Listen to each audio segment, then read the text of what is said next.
Queridos, bem-vindos. Esse é mais um vídeo produzido pela Diretoria de Estudos Doutrinários da nossa Comunhão Espírita de Brasília. E hoje nós vamos falar de vida e paz.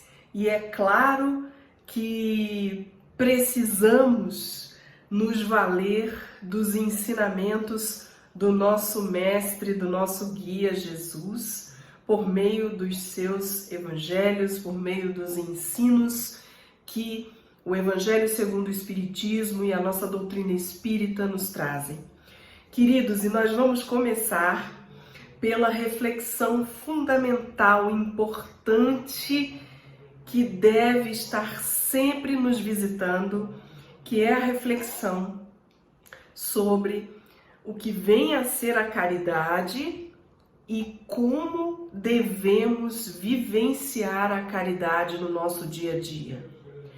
E aí nós estamos sim falando de paz, porque o sentido da caridade, como a entendia Jesus, é a vivência do bem para com todos, da indulgência para com as imperfeições dos outros e do perdão das ofensas.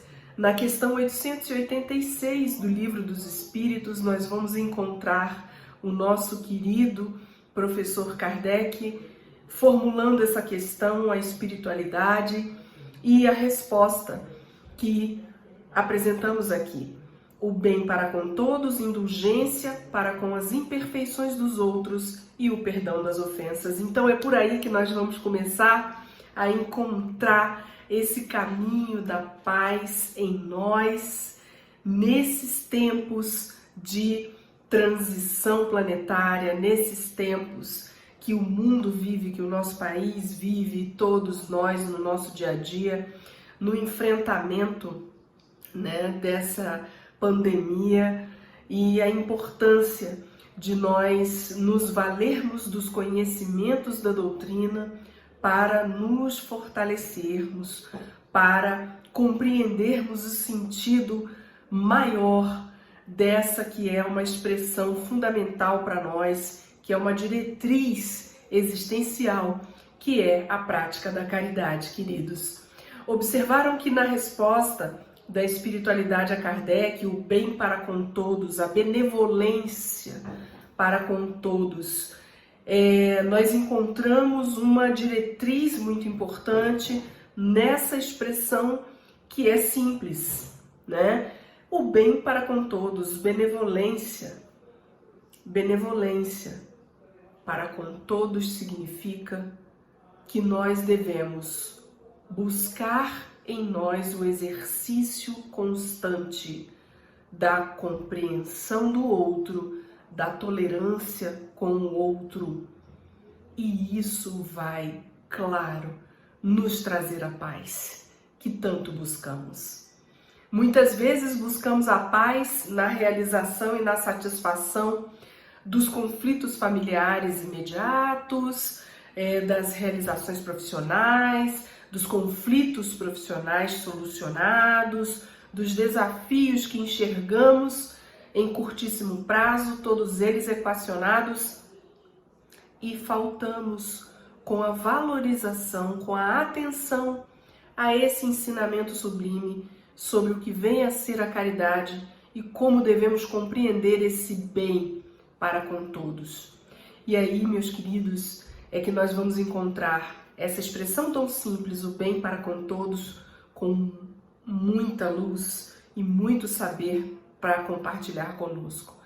E essa expressão compartilha o saber de que nós não podemos desperdiçar as oportunidades que encontramos dentro de casa, que encontramos na vizinhança, no ambiente de trabalho, na vida em sociedade, porque o bem não pode ser só para com aqueles que fazem o bem para nós.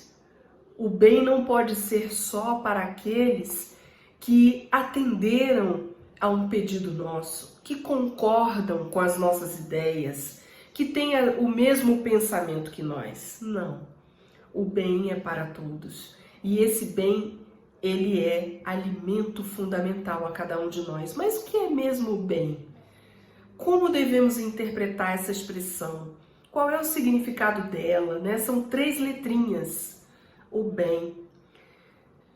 E é importante, mais uma vez, voltarmos aos estudos da nossa doutrina, especialmente no conteúdo das leis morais. E lá nós vamos encontrar, sim, o significado dessa expressão, inclusive do bem e do mal.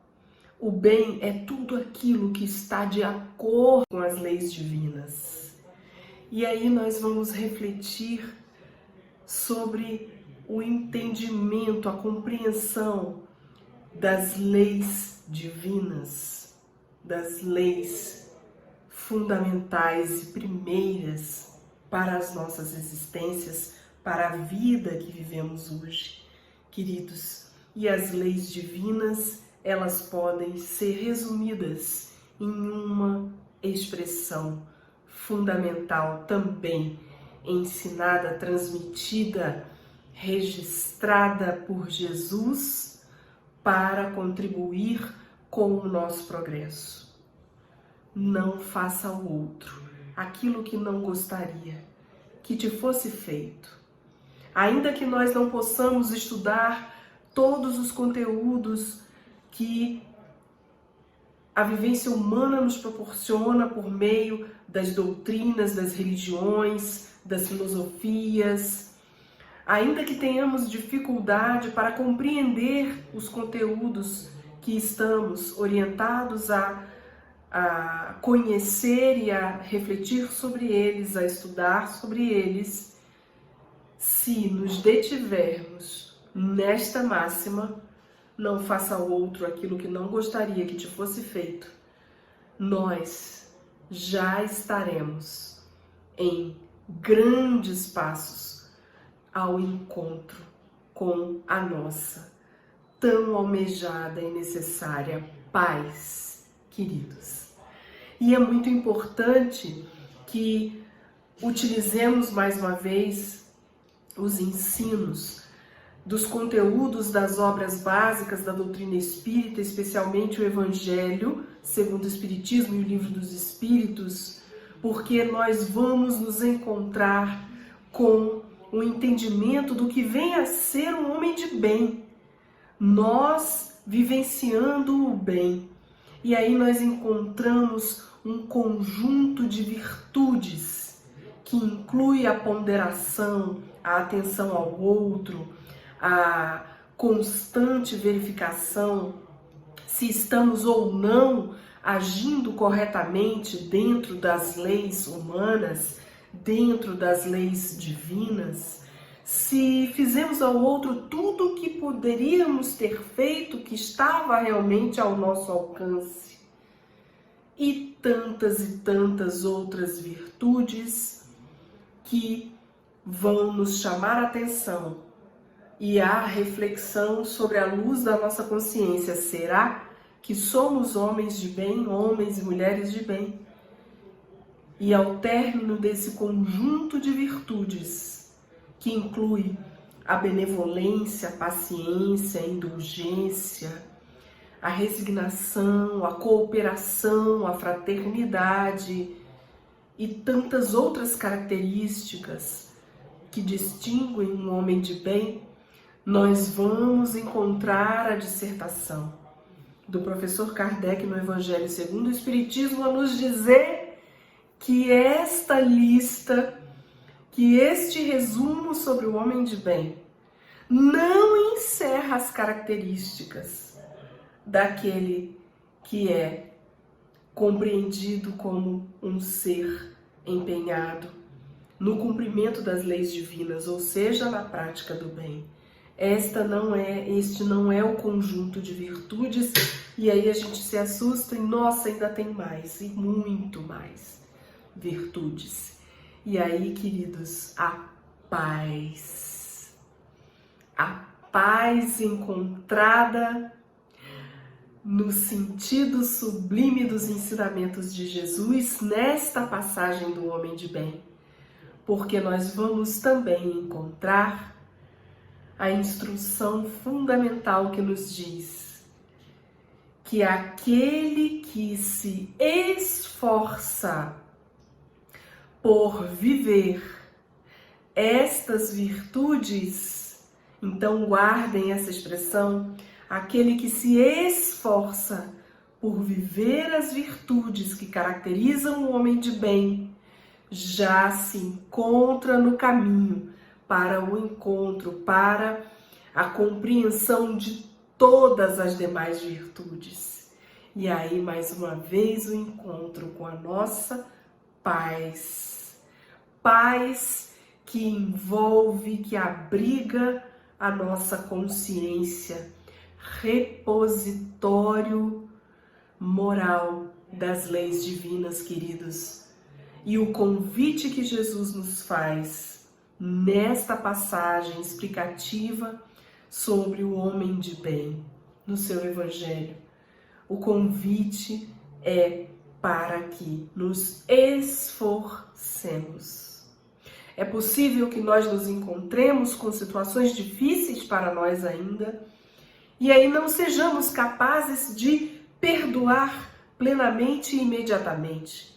Vamos refletir sobre nossas atitudes e vamos nos encontrar com a nossa realidade de não termos sido capazes de encampar, de vivenciar, de praticar todo aquele conjunto de caracteres do homem de bem. Mas nós podemos sim repousar a nossa mente em paz se mantivermos o esforço para alcançar as virtudes. E, queridos, é fundamental que lembremos de ensinamentos, mais uma vez, de nossa doutrina consoladora, que se encontram também nas obras complementares, que nos trarão a reflexão fundamental sobre o comando e o poder que cada um de nós tem em si para direcionar a sua vontade. Então, na disciplina da vontade, que é um conteúdo da obra Vida, Desafios e Soluções, da benfeitora espiritual Joana de Ângeles, na psicografia do nosso irmão Divaldo Pereira Franco, nós vamos encontrar o estudo da disciplina da vontade e a compreensão de que a nossa vontade, o exercício do nosso pensar, que direciona a vontade que temos de alcançar determinado feito, determinado objetivo, a vontade ela precisa estar equipada com 3 recursos fundamentais. São eles a paciência, a perseverança e a autoconfiança. Sim, nós já falamos sobre esses temas em diversas oportunidades de contato com todos. E aqui nos encontramos para mais uma vez lembrar: paciência, perseverança e autoconfiança são os recursos que equipam a nossa vontade. Porque uma vontade que não está equipada com o recurso da paciência, ela se precipita e ao se precipitar, ela perde a oportunidade de olhar à sua volta, de compreender as questões que o seu querer envolve. E com isso, ela cria dificuldades para si mesma ao não obter o controle, não obter a melhor observação da condição ideal para prosseguir com o seu intento. Uma vontade, ela precisa conter a perseverança em si, porque aquela vontade que não persevera, ela se limita a não realizar. Ela se detém na ilusão de que acertará da primeira vez. E nós sabemos que vamos construindo as nossas realizações aos poucos e os ensinos dos evangelhos, o ensino doutrinário, científico, filosófico, também vai nos fazer compreender que é no momento certo, na hora certa, que é a partir do amadurecimento, ou seja, de um conjunto de tentativas, da primeira, da segunda, da terceira vez, que nós vamos conseguir alcançar o melhor resultado. Então, a perseverança, ela é uma ferramenta fundamental, é uma virtude alavanca para todos nós e deve compor esse conjunto aí de recursos da vontade. E por fim, queridos, paciência, perseverança e autoconfiança.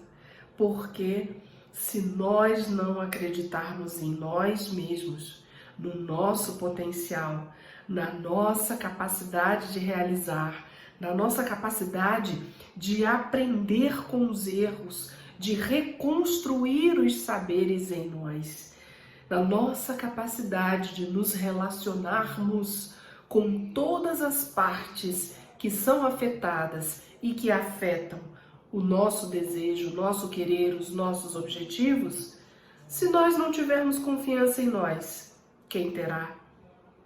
Então, queridos, devemos cultivar, movimentar em nós essa confiança em si, do si, porque somos criaturas divinas, portadoras de todos os potenciais, de todas as competências necessárias para enfrentarmos os desafios que nos cercam hoje. O Pai, queridos, não nos abandona jamais, nos deu suas características, seus saberes estão em nós. Muita luz e muita paz a cada um de vocês, a cada um, hoje e sempre. Confiança, tudo passa. Abraços fraternos, muita luz.